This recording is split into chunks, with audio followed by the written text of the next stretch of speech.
Over 1,700 new millionaires are created every single day in the US alone, and more than double that across the globe. They're people from all walks of life, most of them people just like you and I. So the big question is this: how are so many people who didn't inherit money or have any special advantages overcoming the odds and becoming millionaires? That's the question, and this show will give you the answers. My name is Jeff Lerner, and welcome to Millionaire Secrets.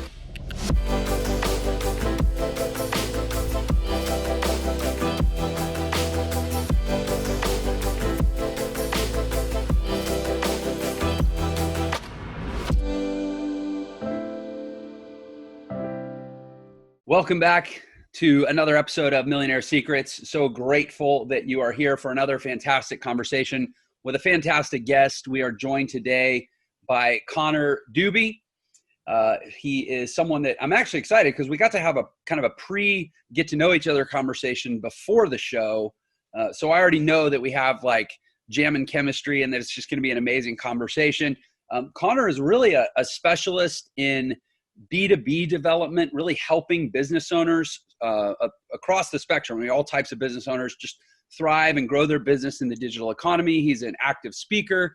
He's a podcast host. I'm stoked to say that I'm going to be on his podcast here pretty soon. And just a super smart guy that I'm stoked to talk to for the next, 30 to 60 minutes. Connor, welcome to Millionaire Secrets. Thank you, brother. I'm humbled. I'm honored to be here. Honestly, I've been on a lot of podcasts, and you always kind of, you do a little digging on the people who interview you at times. And honestly, man, you have such a great, engaged community. Like, I went and read through your YouTube comments. People love your stuff, man. So I'm truly humbled to be here. And the pre-show interview makes a difference, right? Get a little bit of like energy going and everything before you like actually go straight in and roll into interviewing people. And I just kind of started doing that after years of podcasting and like jumping into interviews cold with people, which there's a time and place for it, and you can definitely pull it off, but you get that different kind of energy when you already have a foundation with someone. Yeah, I agree. I mean, frankly, I want to say that the only similar experience I've had is where like I was on somebody else's show first and they interviewed me. And so I really got a feel for them. And then I had them on my show and we were able to kind of pick it up. But I think you're actually the first person that's ever sort of insisted on a pre-show interview. And I'm like, well, that's twice the time commitment. Come on. And then I'm like, oh, wait, I get it. This is awesome. Like, now I'm not interviewing a stranger. So yeah, I totally get it. I totally agree. And I appreciate you teaching me something new about how to be a better podcaster. Cause I've only been doing this like 3 months. Oh, really? Yeah. It does make a difference.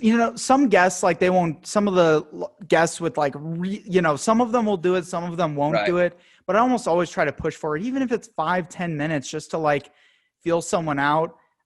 Interviewing other podcasters is always fun and like easy to do cause they're just used to it. But yeah, what made you decide? I mean, you've been doing this a couple months now. What made you the guy with the success at the level that you've had so far? What made you decide to jump into podcasting? What made me get into like a really challenging, generally difficult business model that often takes a really long time to be rewarding?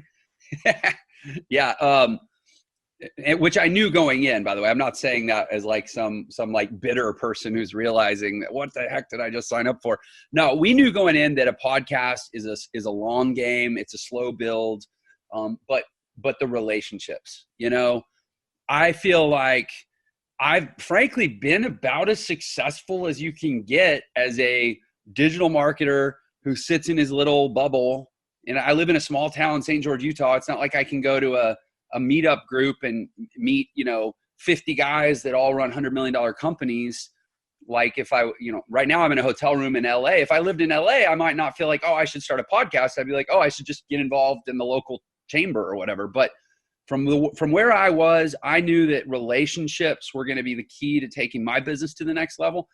And honestly, they're just fun. Like you get to a point where you want friends that are totally on your same wavelength and ideally where you're wanting to get onto their wavelength. And I've had some luminaries already on this show. It's only been 3 months. And between you and me, I'm actually going to be publishing a book probably early part of next year. Yeah, buddy. There we go. And man, if you want to go New York Times bestseller on your first book, it's a whole lot easier if you got 100, 200 successful marketer friends that you can reach out to and say, hey, would you like to promote my book launch? 100%. And I think that's such a key point that you touched on there too, where like when I started podcasting about 4 years ago, I didn't know, I didn't consume any class or I just knew that I was, I'm young. I don't have connections. I didn't come from wealth. My family doesn't have, kind of like real high level connections. So how can I do that? We'll create a platform to do it. And you're totally right. I mean, people don't understand. If you want to be on more podcasts, start a podcast. Oh yeah. If you want to speak on more stages, give people a platform to speak. If you want people to provide something for you and value, give that value. It's very simple math. Energy in is energy out. So true, man. I mean, I can say I've been doing this literally less than 90 days since I not only decided I want to have a podcast, but also I want to go out and be on other people's podcasts. And I mean, among many that I've been on, I mean, just two, for example, Brad Lee's Dropping Bombs, yep. James Altucher's show. I've actually recorded 2 episodes with him. I mean, most people would look at how the heck did you do that in 90 days? Well, it's exactly what you're saying. Give, create a platform that allows other people to share their message and project their voice. And there's just reciprocity. There's a weird magic to it. And and to a lot of people who are in the space we are, maybe there's an over exhaustion of start a podcast, do that, but it doesn't, there's always a unique area in which you can start a podcast or it doesn't even have to be a podcast, a YouTube show. I call it a collaboration funnel, right? It is literally finding those people. And man, some of the guests I've had on, I have built deep friendships with and business with and relationships that's at such a deeper level than even some of the guys I've met out doing networking events or, I go speak somewhere and meet someone or something like that. The relationships, just there's a weird magic that comes from it. And I think it's because we're not sitting here talking about how we're going to just do business, but we're having a genuine fun conversation that other people can tune into and get value from. So yeah. I mean, Dale Carnegie, his how to win friends and influence people, right? I mean, the number one takeaway from that book, at least for me, is what's everybody's favorite subject? It's themselves. 100%. I literally bring people into my world, give them access to let thousands of people listen to them essentially talk about themselves, talk about the things that they're most passionate, most interested in themselves for however long. I mean, that's how you win friends and influence people, right? Yeah. In me, I've talking to hundreds of successful entrepreneurs and billionaires and millionaires and subject matter experts in all different walks of life. You really do find that people genuinely want to help one another and support each other's success and support each other's careers. And I don't think I've been asked maybe twice what my podcast listenership is, oddly enough. Yeah. I know, and I'll go on anyone's podcast because I know even if they have one listener right now and I go in and I get interviewed, 5 years from now, it could be the largest podcast out there and people go back and listen to my episode. Or minimally, I have extra content and I get to practice and I get to talk and make a friend and get it recorded and stuff like that. So there's even if you have a small you just got started, growing a show is difficult. And so there's still a 360 win, even if you're just getting started from day one, that's going to get people engaged and involved with your platform. Yeah. I mean, I'll share this for anybody because, a big part of my mission, it's not about, get everyone to start a podcast. And I think you and I both know that's not what we're saying. It's just think bigger, think win-win, put yourself out there, be bold, do the thing that, there's a million reasons not to do, but there's a huge reason to do, which is that what is it going to draw out of you and who are you going to have to become to make it a success? Like in the last 2 days, you know, I'm on this trip. If anybody that's watching this on YouTube, you can see I'm in a hotel room. I went out of town with my wife for a week. I made Jeff make his bed before he jumped on. Yeah, I did. I literally did. I was like, dude, do you want to reschedule when you're back in your office? Like, no. I'll make my bed real quick. Yeah. Well, what's funny is I'm on this little mic. Yeah. It's an OWN. You can see the brand is OWN, ONN, which is fun. Which Sounds is great. It's Walmart. OWN is a Walmart brand. Yeah. So there's a little like $25 gaming mic or something that I bought at Walmart just for traveling. But what you can't see is behind here, I have the pillows from the bed stuffed behind the computer to soak up the ambient sound, try to create a little audio booth here. But anyways, my point is so on this trip, I canceled a lot of my stuff, but I kept a few of the recordings and conversations on my calendar. So like earlier today, I had a guy on my podcast named Evan Carmichael, who he has 2.6 million YouTube subscribers. I have almost 10,000. I'm a little guppy in the YouTube, you know, broadcast world. He's a behemoth. He was super cool and super stoked to come on my show because, like you said, people don't care. I'm not gonna say they don't care, but they care about quality way more than they care about, you know, how big and established and how far you've come, because they respect the work that it takes to create quality, period, at any scale. And that's how you differentiate yourself, is by doing quality work. You don't, the whole like, well, who am I? And I'm just a little guy, or I'm just a newbie. You know what? I'm a newbie. Connor, you are a newbie. The next guy listening, you're probably a newbie, but nobody's ever too new to do great work. Absolutely not. And to care deeply. Yeah. Or to get others involved in your vision too, even if they have millions of more followers and many years, you know, 30, 40 years on you. Like, Evan's been building his YouTube channel for 11 years. Let me just say. Yeah. That's wild. You know? Yeah. And I'm sure, he knew he may pick up 2 or 3 extra people that tell 2 or 3 other people. And like, they understand that exponential effect of just doing that one show. I mean, I've been on what I would smaller podcasts and smaller shows than even what I've seen of yours. And I've gained an extra 10, 50 followers or whatever from it. And it's like, okay, cool. Like, I'm happy with that, 'cause that just builds. It's a snowball effect. Amen. Yeah.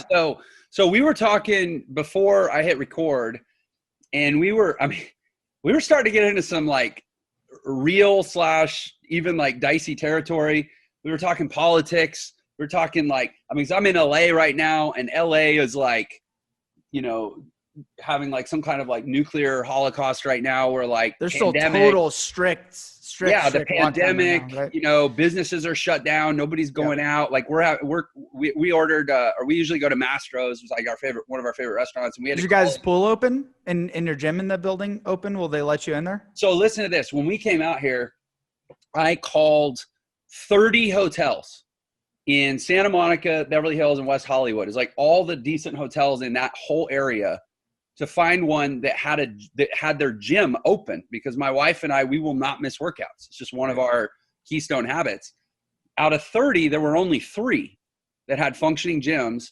And this one we actually went with because it actually sounded pretty cool. They're like, well, you have to call and make a reservation, and we unlock the gym for you, and it's you only. Mm-hmm. So I'm like, well, that sounds awesome. You're saying I get a private gym? Okay. So we managed to squeeze or make some lemonade out of the lemons. But in general, like 90% of all nice hotels have their gyms shut down. Like, and there's probably barely anyone in that hotel anyways. Yeah, that's the thing. Every time I've called to make a reservation, they're like, oh yeah, it's wide open. You can have whatever time you want. Right. I mean, it's a disaster, man. The world is in such a sick place. And I do not mean COVID when I say sick. I mean, that's the least of the sickness. Like, the world is in a sick place. And I look at the casualties at an individual level and what it's done to the individual human psyche, and the way it's ratcheted up people's dependency and their mindset of submission and helplessness and desperation. And I just see the world in this really sad, paralyzed, flat-footed state right now. And so there is a question coming, by the way. And I mean, being here has been a shock for me because I live in Southern Utah. It's kind of small and it hasn't been as affected, but like, this is sad. I'm curious, man, you deal a lot with businesses. I mean, your B2B podcast and a lot of your work is business oriented. Like, what are you seeing in the world right now? Am I just being like a cynic, or is it actually as bad as I'm seeing? I feel like it's a constant roller coaster of emotions. Like, it happens anyways, like seasonally in businesses, especially the industries I work with. I mean, I've got clients in energy, oil and gas, engineering, automation, logistics, shipping. Everyone is just getting hit in these weird ways that like you wouldn't even consider at times. So, I mean, like everyone, the first couple months of all of this, businesses were just, almost everyone was just in a dead standstill. People are scared. There's still industries that are still scared. Our business even got initially dinged because of these industries. Clients love us, like us, been working with us for, many, many months. And then boom, all this happened and they've had to like totally pause, and they're just in survival mode right now. And I think that is a big part of it. Is so many people are in a couple categories. They're either in just kind of retreat and kind of fear. They're in just like coastal survival. They're kind of this up and down, or they're like you and me, where it's like, listen, at the end of the day, I'm going to focus on my own economy.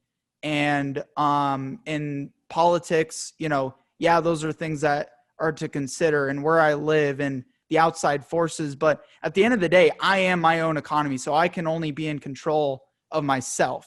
And I agree with you. I'm a diehard libertarian. Like, I'm right there in the middle. I left, right, whatever. Like, I'm right in the middle of everything. And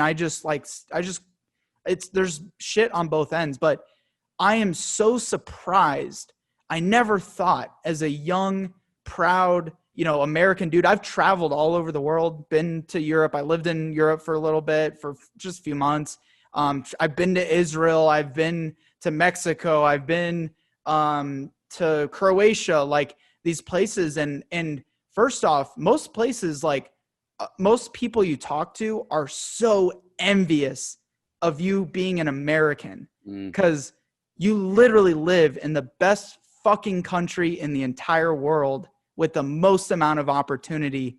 And it is horrifying to see so many of my peers, my age, especially, who are so quick to just submit and just go with the flow and not question anything that's happening.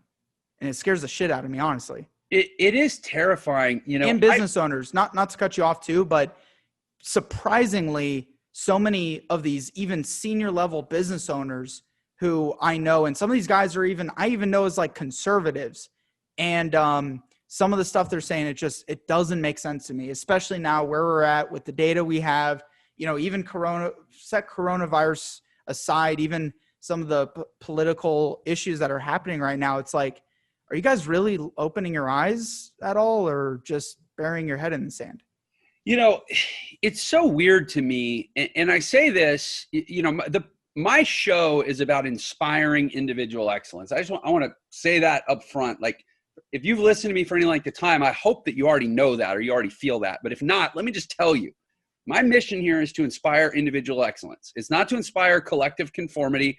It's not to inspire automaton submission to the Jeff Lerner way of being or whatever. It's just to inspire individual excellence and people finding their own greatness and expressing it. So that said, that's why what's happening right now is so disheartening to me. And that's the frame I want to put this whole conversation in. But what's really shocking to me, it's always been shocking to me, but it's especially obvious and disappointing right now, is the way the aggregate, we call it groupthink, right? There's like this aggregated brain that is actually way more extreme and way more disappointing, to me at least, than any of our individual brains. or than most of us. Like, I look at the world and I don't see most people having this extreme viewpoint of like, we should be shut down. We should be letting our economy go to hell. We should be letting domestic violence and suicide and depression and all these other epidemics, we should allow those things to just be spiking because of this one thing that isn't nearly actually as bad as all these other consequences put together. Like, we should be, nobody individually, like it, because there is no logical argument to support. Absolutely not. If there is, like, we should not be driving ever again. I mean, the case for that, it's like, shame on you. You want to get in your car and go to a destination. Like, you want to murder people. You're promoting fatalities, road fatalities. You're promoting deaths. It's the same thing. Now, again, in the beginning, I'm like, well, this is dangerous. Shut this thing down. Give us the 2 weeks to slow the curve, all this. I mean, we're still talking about coronavirus. There's much bigger picture here. Right. But to be at the point where we are now, you're in California right now, which is like, they've seen as big of spikes as Texas and these other states that are open. And they were shut down and locked down harder than any of these other states too. So the fact that we're at where we're at now doesn't make sense. And at some point, someone's got to push back. I go around and they started mandating face masks in the building here and stuff like that. I'm like, I'm not going to play like that. You guys can evict me if you'd like, but I'm going to go to the gym. I'm not going to exercise with a face mask. It's ridiculous. I'm not going to cause myself more damage and harm. At some point, someone's got to stand up and push back a little bit. Yeah. And here they tell you that if you go outside, even if you're jogging, you have to jog with a face mask. Absolutely not. Which is Absolutely ridiculous. Like, where's the science? Like, they're like, nurses wear face masks for 18 hours a day. Yeah, but they're not exercising. Yeah. They're not doing exacerbated exercise. Like, come on, guys, wake up. They're not exhaling like 80% CO2 with every breath. So these conversations go one way or the other too. I mean, it can, and there's more we should talk about here too. I think you touched on something else that's really important. This applies for anybody. And I think, really applies for those who are, successful and they're still going to make it through the other side of this with their mental health intact and their physical health. When I was, 16 through 22, I've experienced deep spouts of depression in my life, partially due because I found out there's a health issue I was having with autoimmune disease. And basically, anything that was like that didn't align with my diet was causing severe depression and among other things. But I was to the point where I was suicidal. I was cutting myself, ended up in the hospital at one point in time. And I think this conversation is really important to have right now too. I didn't think this is where we go with this podcast, but I think this is really important to touch on, is don't give up on your hope and on your passion and your vision, because I know even in normal times when I was literally like, I should probably just kill myself because that'd be the most convenient thing to do at this point. Wow. That was because in hindsight, I was not pursuing my passions and my visions. I was falling into the group think of everybody else. And I was in college and I had like a side job and I was working for this kind of bigger company too. And from the outside, people are like, wow, you're pretty successful for a young 20-year-old dude. And like, I was dead inside. I was in a bad relationship. And in hindsight, the thing that exacerbated that the most, besides my physical health, which is extremely important to your mental health, is not pursuing, not even the chase of my passions. Even if I wasn't getting anywhere, I had kind of like stepped back and been like, okay, do this thing, go to college, get a job out of that. And that's not me. Like for years, I started my first business at 7. I was entrepreneurial in nonprofits. And I just went through this weird phase of life where I'm like, oh, I need to be like everybody else and fall into that. And a lot of that's happening right now. And not by people's choice too, obviously. You're locked in your house in some places. You can't do the normal things. So it is just, if I can relay any message to anybody, it's that much more important to be able to do the things that you're looking ahead. You're not just looking in the four walls of your apartment or your house or your room right now. You're looking outside of that and listening to guys like Jeff who, you know, they've accomplished these great things. That is what will help you break out of that mold and that mindset. Yeah. I mean, and I appreciate A, where this conversation has gone, and B, that you said, look, this is about a lot more than just, you know, COVID, right? Or the current, and I don't like my interviews, my conversations to be only like temporarily relevant either. I mean, I want to create a timeless body of work here with these interviews. And I think that we're on a very timeless subject right now if we approach it the right way, which is like, you either have an acquiescent disposition, just way of being in the world, or you have like a self-determined, considered way of being in the world where like you ask hard questions, you make maybe hard decisions, and you pursue your own individual track at risk of judgment, at risk of criticism. And like, that's a very binary either or way of being in this world. And what's happening right now is, I think, exposing the extent to which so many of us just have an acquiescent way about us. And that is what I mean, because, you know, in my mission to inspire individual excellence, inspire personal greatness, and to, you know, espouse that for many, I believe that entrepreneurship and particularly in a lot of cases, digital entrepreneurship can be a vehicle to unlocking a lot of human potential. Like, a lot more people would say yes to that message, and actually not just say yes, but act yes. Like, they would take action on the message if we weren't hamstrung by this fear and this insecurity that ultimately manifests in acquiescent behavior. Like, stop fucking acquiescing to stupid shit.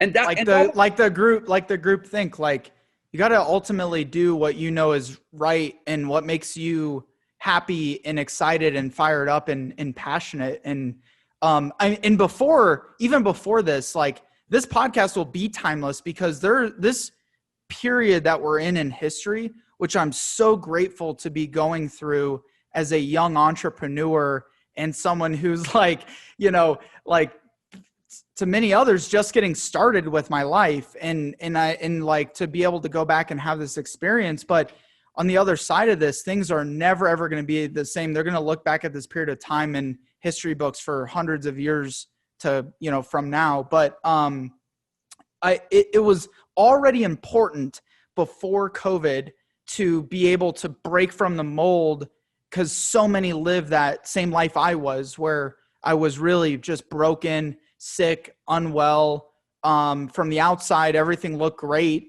And, I was happy.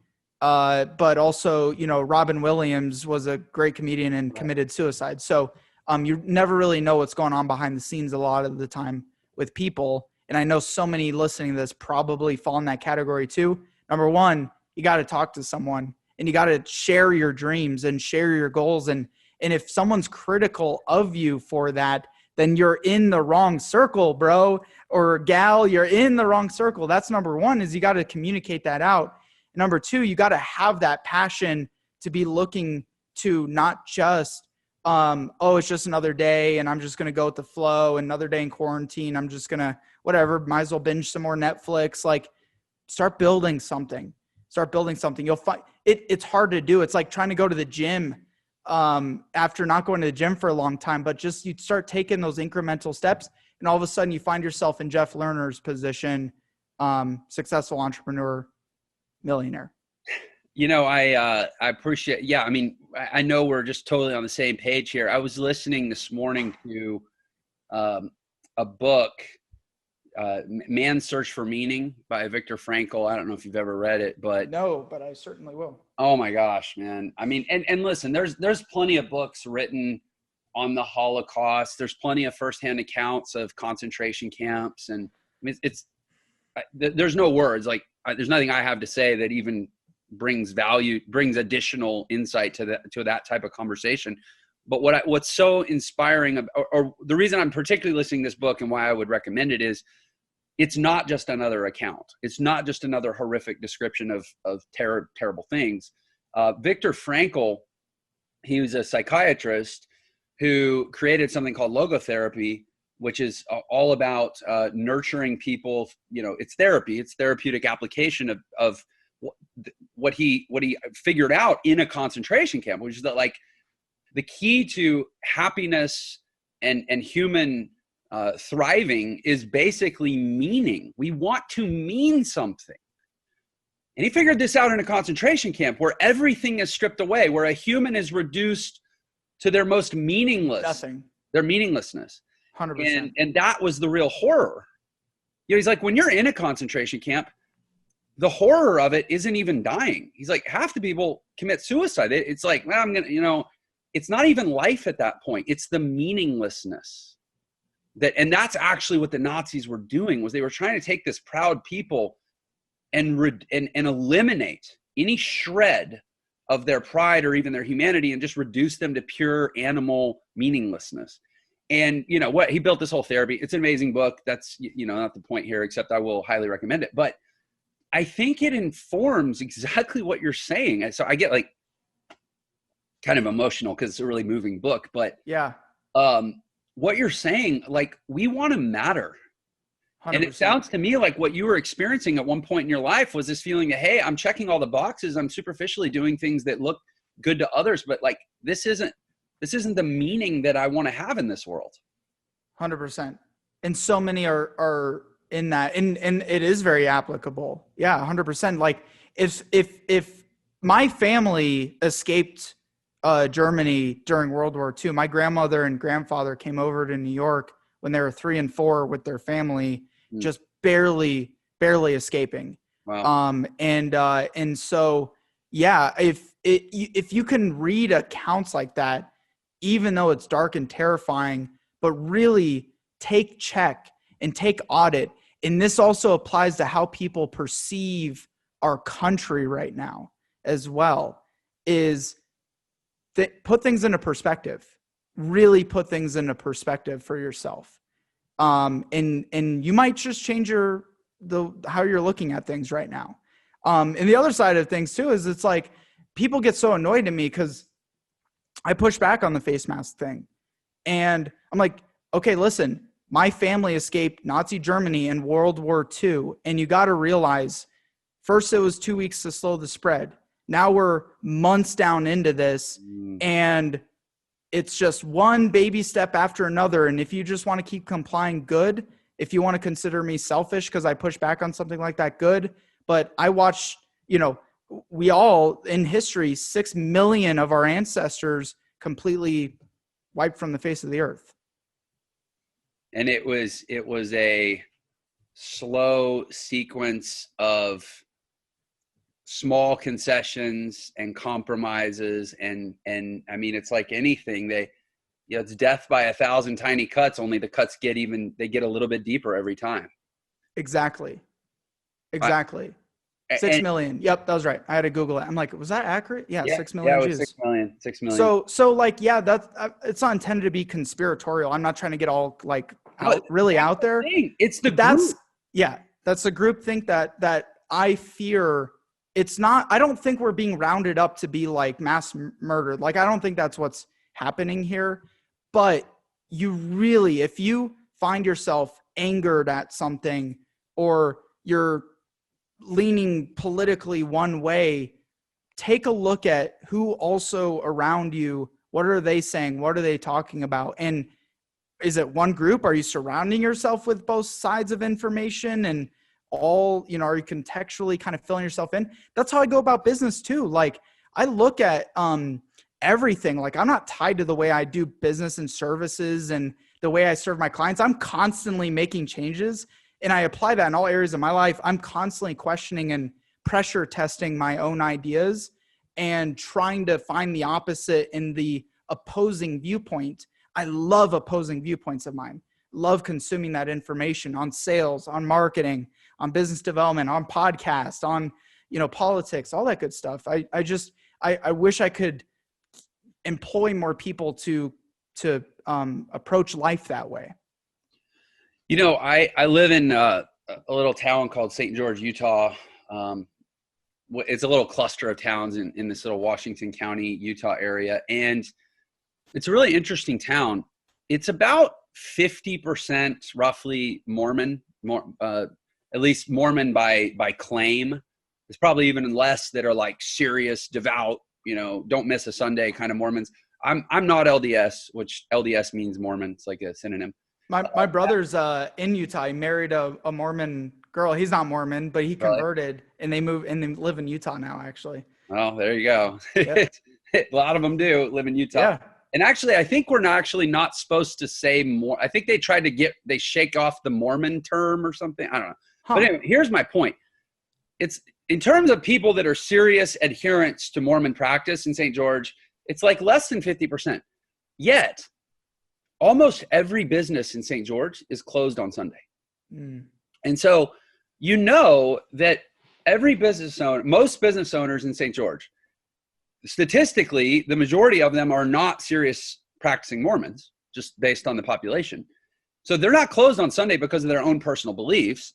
And they're not closed on Sunday because there's no business to be done on Sundays, because actually more than half the rest of the town, more than half of their customers aren't serious practicing Mormons, but they might offend someone. And every Sunday I make some offhand comment. Like, it's not like it ruins my Sunday. We have a great Your wife's annoyed with you every Sunday because you're like, that business is closed. Yeah, but it does drive me kind of nuts that I'm like, hey, let's go get, go eat at such and such place. Or like, let's do such and such activity. Oh, wait, they're closed. I'm like, right. Why are they closed? Like, there's people like me that want to spend money.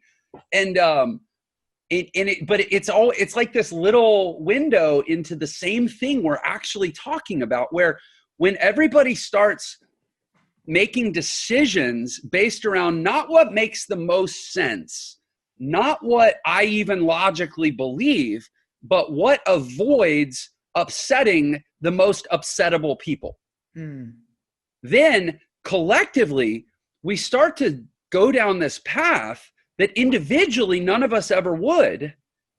And to your point, that's how you end up with the Holocaust, is when you get millions of people to collectively start going down paths that individually none of them ever would, until suddenly they look around and go, I don't know how we got here, but I'm not going to be the one to speak up. And that's why I get so passionate about this issue. Well, yeah, they didn't just shovel 6 million Jews into camps. Yeah. It went from certain laws, restrictions, and then IDing, and then making sure that, there's like just different segregation that was happening. Like, it was step-by-step, incremental over years. And that's how anything happens too. That's how it happens in your business too. Good habits, bad habits. It applies in so many, like in a microscopic level and a big, grand, universal scale like we're at right now. And so I challenge anybody to really, really think. Now, here's like the exciting part and the upside for anybody is the reason I started. When I was 13 years old, I knew I wanted to be successful. Like, I'm sure you had that moment in your life too. You're like, that's it. The light like, I know I'm going to do something big and help lots of people and be, well known and do things on a big scale and everything. And I started studying successful people when I was 13 years old. And then I started to see this trend and it goes back to, we were talking, I don't know if we're talking about Think and Grow Rich before the podcast or during the podcast, but Think and Grow Rich. And it's like nobody, not a single person, bad or good, creates success in a vacuum alone. And so I knew when I started Mile High Mentors, my first podcast here local, it's Colorado, it's community driven, it's community based,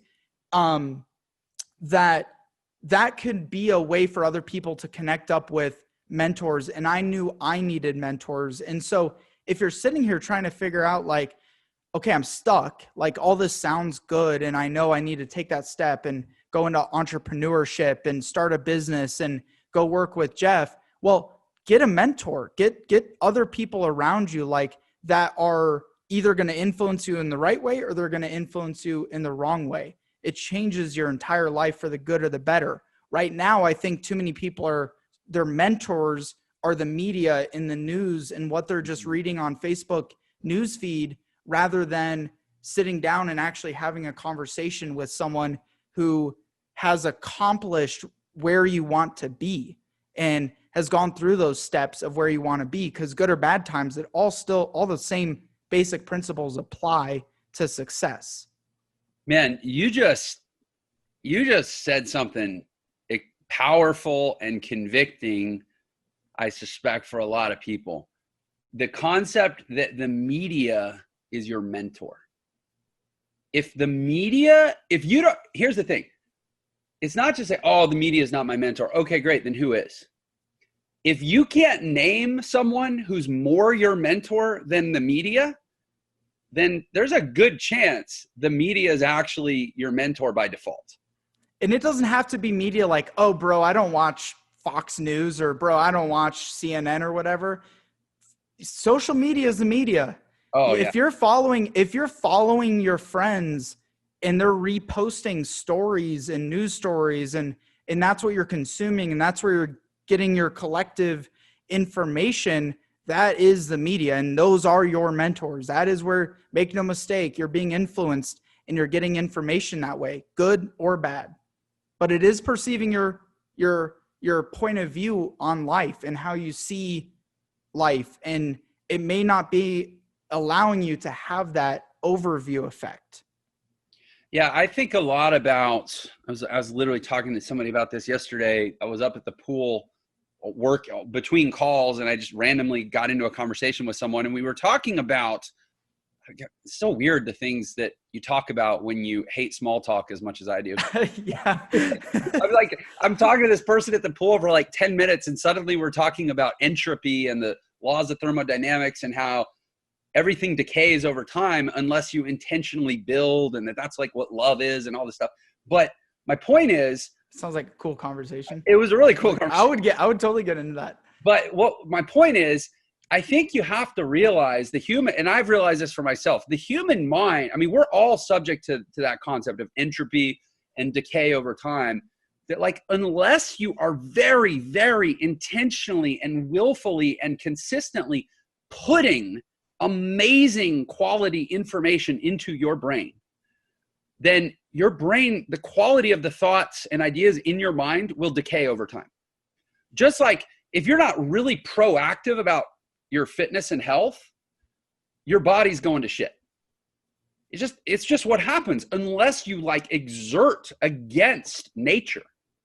And with the mind, you have to be, it almost has to be like an exhaustive level of discipline. And what makes it not exhaustive is to make big structural changes. Because if you're constantly having to fight little battles and block people out and block things out, like that is exhausting. The only way to make it not exhausting is to make a wholesale shift and be like, I'm canceling all of it. I'm breaking up with all of you. Leave me alone. I'm going in my cave where at least I have the peace to nurture myself with good information. 100%. And that's the sacrifice. That's what most people won't do. Why? Because we might upset the most upsettable people. Just go ahead and upset them. Yeah, I had I've had an incredible guest on my podcast, and one of the things I've carried in through today is like, you know, what's interesting is people think it's about constantly adding more to your life, more people to your life, more information, when in fact it's actually how much can you remove from your life, which has been one of the most powerful things I've done. What people can you remove? What bad habits? What just like sloppy stuff that you're kind of stuck in doing? Even physically, you know, I keep my place pretty minimalistic. Like I see that. I can do a fancy car, I can drive a fancy car, and I can have way fancier stuff than I do. But what does it matter? Like, it allows my mind to be the focus of the growth mechanism in my space around me. And so, it's really interesting. Just what can you remove? You and we all know that guy who went to plug fancy, Harvard Law School, and they went to school or whatever, and now all they do is golf every weekend and they have a beer gut, right? Oh, yeah. I grew up going to high school with, I would say 80% of my high school class is that guy or whatever the 100%. Female equivalent is. Right. And it's not because it's just their genes. Like, they just thought college was something you go to and then your education is done versus doing what you see. Again, this is Millionaire Secrets. I'll let all of you in on a secret that millionaires and billionaires all know that you probably don't know, is that they are constantly educating themselves more than anyone. Warren Buffett, even this day, carves out 3 hours, I think 3 hours a day for reading. Okay. So if the guy at that level is doing that, how are you educating yourself, and what are you educating yourself with? Yeah. It's funny. Somebody, it's been in the last year, I'm 41. So I guess it probably it would have been 3 years ago. It wasn't last year. It would have been 3 years ago. It would have been when I was 38, because a friend of mine went to my 20-year high school reunion when we were 38, 18 plus 20, I guess. Yeah, that's right. And he said, you're asking me to do math? Like, I know. I got many skill sets, but like, not my thing. Yeah. If I've been out of school that long, it means I'm probably not up to speed on my math. But what he told me, I was like, that is so interesting. And admittedly, there was a little bit of like ego gratification in it, but that really wasn't my big takeaway. He was like, Jeff, you are by far in the best shape of anyone from our class in high school. Like, just, and I was actually in probably a little better shape 3 years ago than I am now, just because I do the same routine, but I've gotten 3 years older.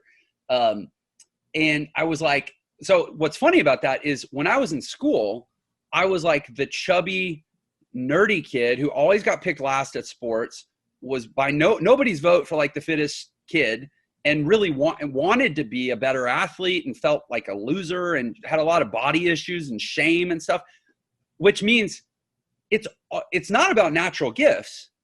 It's just habits. And like, I'm not a personal trainer. I'm not a fitness influencer. That's not my business. It's just habits. 20 years out of high school, I've developed better habits. Clearly, most of them, at least in that part of their life, have allowed the natural decay over time in their habits. And so I win by default. I win simply by having good consistency. Habits. Yeah. So how often do you work out now? So, I just don't miss a day because I hate who I am on those days. Do you feel like working out every day? Do you want to work out every single day? No, I've been on a week-long getaway trip with my wife where we've been staying up late. We've been hanging out. We've just been having a way looser lifestyle than we normally would. I have not felt like working out once this whole trip. Right. But I also haven't missed a day. Right. Yeah. Because I just don't like who I am. And here's the thing, I don't even have to ask. I know you have a disciplined, rigorous routine, taking care of yourself. You're probably very dialed in on your diet. You realize that you had a mental health issue that correlated to a physical health issue. And my guess is you've totally cleaned that up in your life. Tell me if I'm wrong.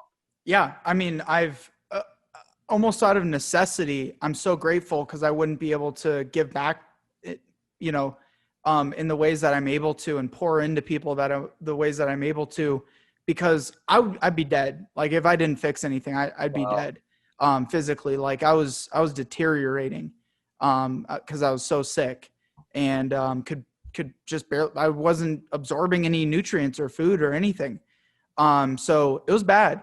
I remember my mom just like, I was maybe gone from college.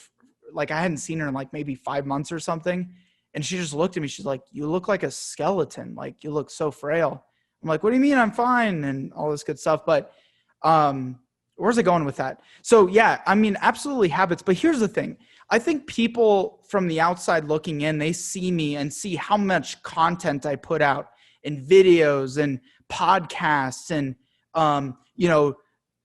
sharing experiences and speaking and doing podcasts like this and stuff. Like the truth is I will binge Netflix for a whole weekend sometimes. Like there's weekends where I will lay down and binge, or there's nights where I'm just like, screw it, and I'll eat the junk food, or I'll get up in the morning. I'm like, I'm not going to go into the gym, or, you know, maybe have a few more drinks than I should have in one evening during the weekday.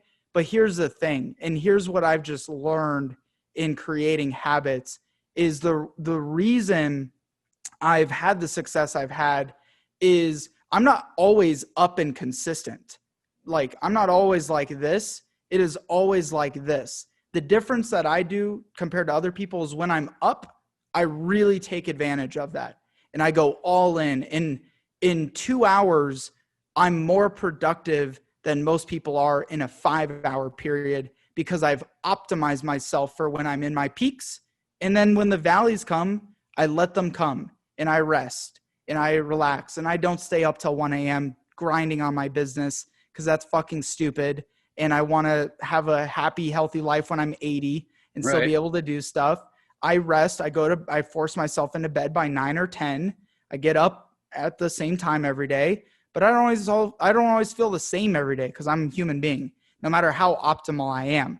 So I think I just ride the highs and I let the lows come. And I even just kind of learned that through facing depression too, and anxiety and all of that. And I think there's so many people that think because they're in a dip that it's like, oh, this is it. This is my state, versus rather capitalizing and really taking advantage of those times that you're in your ups.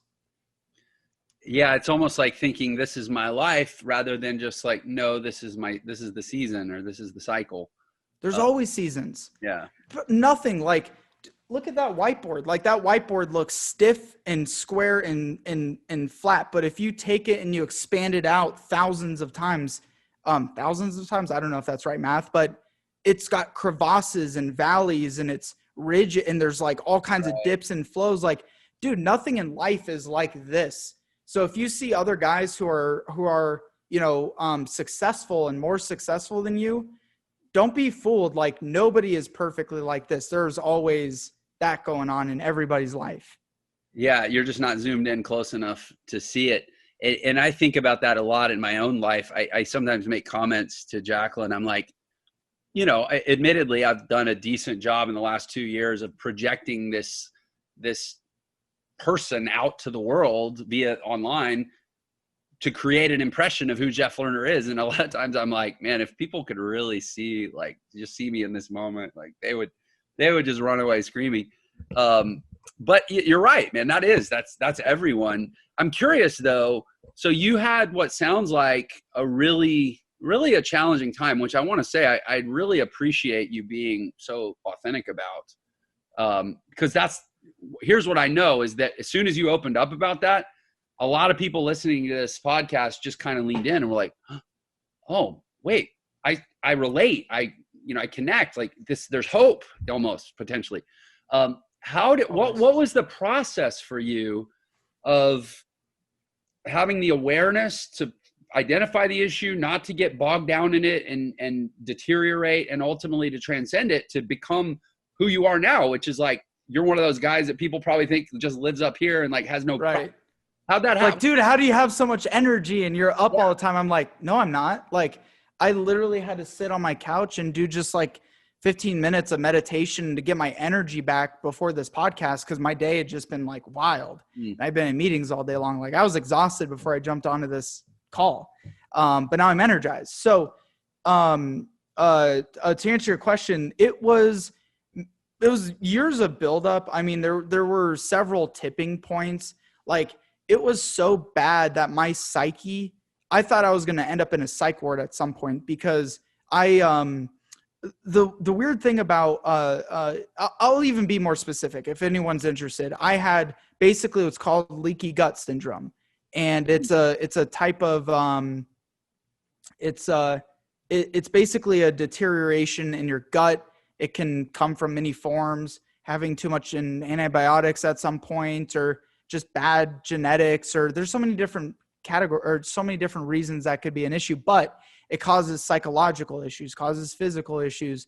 So I could literally eat something and then it would cause me to hallucinate like hours later. And I'd be in these dips and like sick and ill. And there's weeks where I'd be in bed, just want to constantly be in bed and just couldn't even move from my bed. I was just in pain, physical pain and all that good stuff. So it was just literally the point that I didn't give up.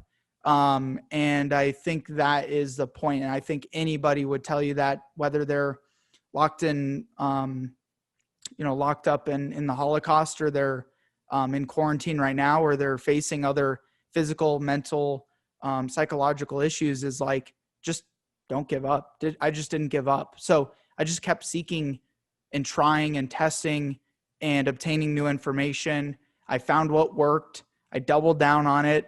I kept scaling. This is so funny because talking about this now, I've never even thought about this, but like, this is literally how I go about my business, is the same thing. Like, something's broken, it's causing issues. At first I try to eliminate things. So that was the first thing I did. I eliminated foods and went barely to like bone broth. And I drank that for a very long time. And that was like basically my whole makeup, and like chicken. And then I added things back in slowly. I found what worked and what didn't work, and what I could do and what I couldn't do, and what supplements I needed to do to rebuild my gut structure. And eventually it just, I was able to turn things around. And to a point now where it's like, it's rare I'll get into those ebbs and flows. It still happens to the day. I still get depressed. I still get anxious to this day. Like, I still have those downs, but they're not near as deep because I know that I can come out on the other side of it. So, it's interesting. As you're talking, I'm thinking about the book, Man's Search for Meaning. And one of the things he says is that the prisoners would all, everybody had their own road to hoe, right? Like, it wasn't like, you don't have the time to be involved in other people's business, or you don't have the energy, I should say. You got your own issues, but there was just kind of this culture and this understanding amongst the prisoners that if you saw your fellow prisoner starting to slip in, I think his word was despair, starting to slip into despair, essentially giving up the will to keep going, suddenly everybody had the energy to intervene and try to help. No matter how miserable and wretched somebody else's conditions were, they wouldn't let each other slip in, or they would try hard not to let each other slip into despair.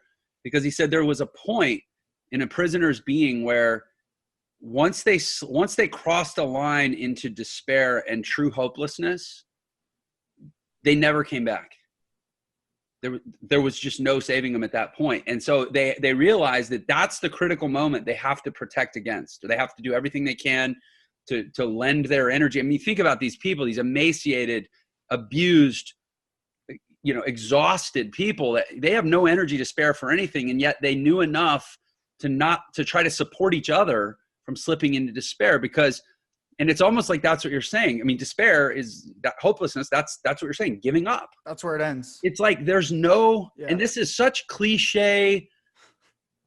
It's not what people want to hear. Just don't give up. But like literally, and I see it in my own life. There have been times you just can't give up. You just have to do that one more thing, and then once you've done that, just got to do the one more thing again. And then and eventually you come out. And how do you say that to people? You work with people going through hard things. I imagine I work as an entrepreneurial, teacher and evangelist. I work with people going through hard things because frankly, a lot of people, by the time they get to the place where they're like, well, I'm going to go online and start an online business, it's because a lot of other things have gone wrong. Right.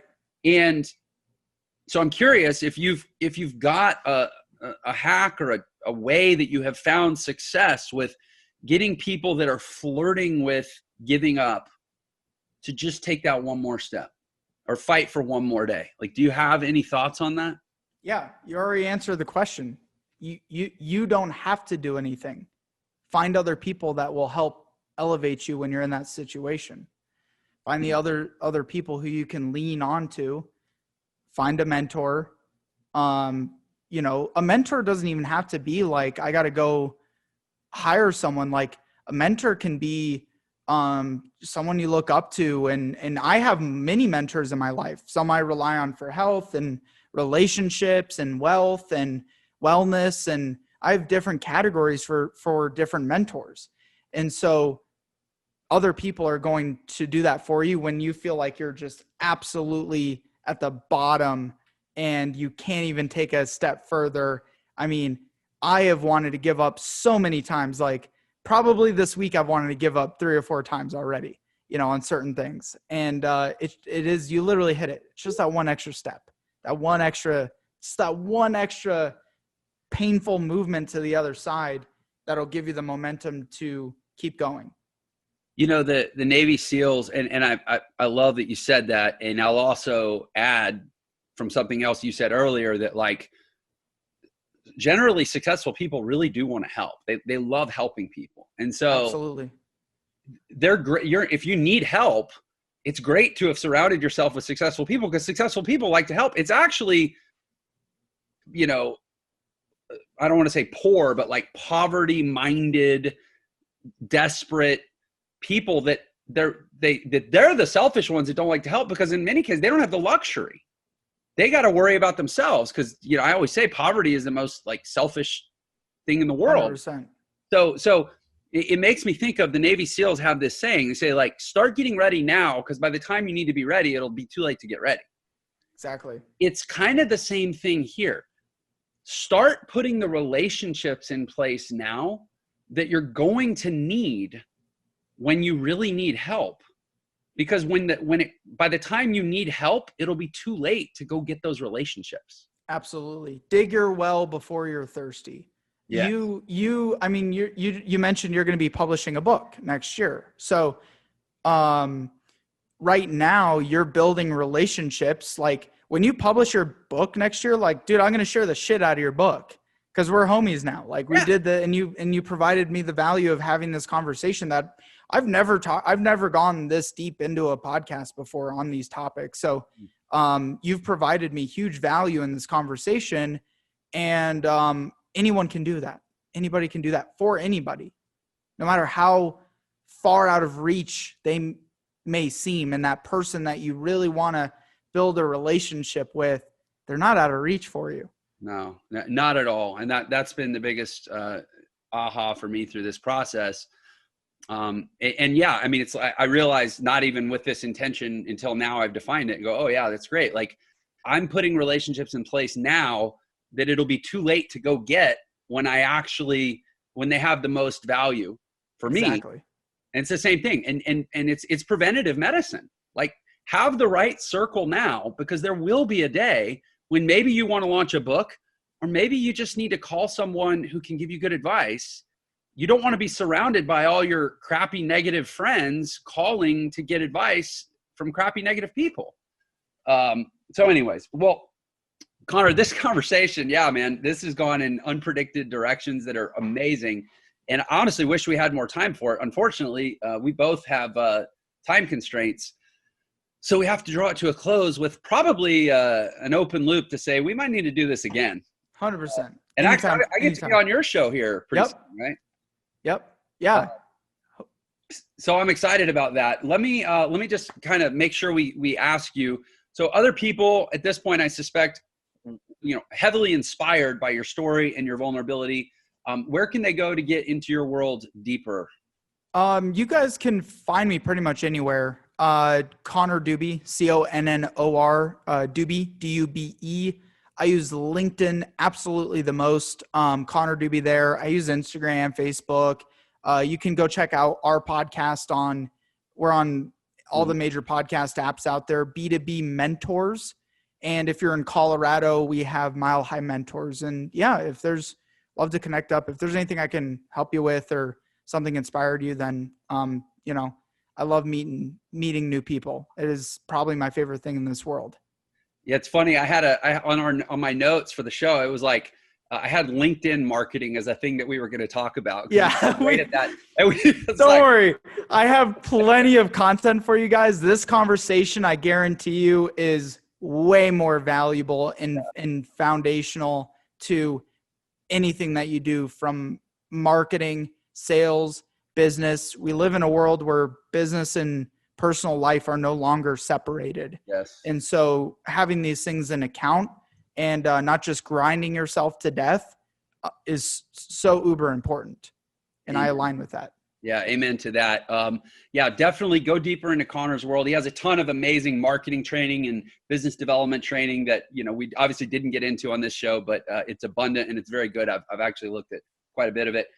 We also put together a special offer for listeners of this episode, millionairesecrets.com/Connor D. You can get our free ebook on the fastest way to become a millionaire. It's called the Millionaire Shortcut, and subscribe to the podcast and all this stuff for people that want to go deeper into my world. millionairesecrets.com/Connor D. So we know that you came from this episode. Connor, I want to thank you. I want to thank you for an amazing conversation and for giving so much value to the Millionaire Secrets audience. Dude, thank you. Pleasure is all mine, honestly. And safe trip out there. Safe travels. Go get some dinner and everything with your wife, and look forward to catching up on my podcast next time. Yes, sir. It's going to be amazing. Thank you again, Millionaire Secrets audience. Thank you as always. I will see you guys on the next one. Thank you for watching Millionaire Secrets. If you enjoyed this episode, please share it with your friends and leave us a comment below. And don't forget to subscribe and turn on notifications so you know whenever we release a new episode. Also, if you want to learn the fastest way to become a millionaire in the new economy, click the link in the description below to claim your free copy of my book, The Millionaire Shortcut. And don't forget, Millionaire Secrets is available on all the major podcast platforms as well. Subscribe wherever you listen to podcasts so you can listen on the go. Thanks for watching.